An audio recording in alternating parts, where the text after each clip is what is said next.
Señora consejera, le voy a pedir que copien. En otras comunidades autónomas, y vuelvo a decirlo, llámese Madrid, comunidad que construyó un hospital público en 100 días frente a los 2.190 días que llevan ustedes para construir 2 hospitales, ya está hecha la estrategia de atención a los pacientes con COVID persistente, que son personas, no lo olvide usted, que están sufriendo, que sufren todos los días.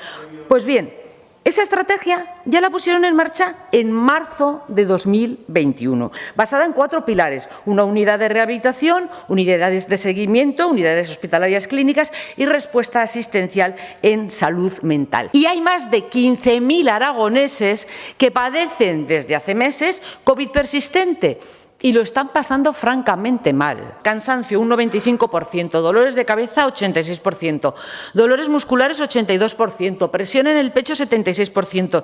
Y así podría seguir hasta 20 síntomas diferentes, todos ellos graves y todos ellos con una afección superior al 50%. Y ustedes, en noviembre de 2021, tienen un protocolo que está en estado de borrador. En ese protocolo que está en fase de borrador, en noviembre de 2021, ¿se ha recogido el reconocimiento oficial de la enfermedad? ¿Se recogen protocolos médicos? ¿Se establece una atención integral a los pacientes?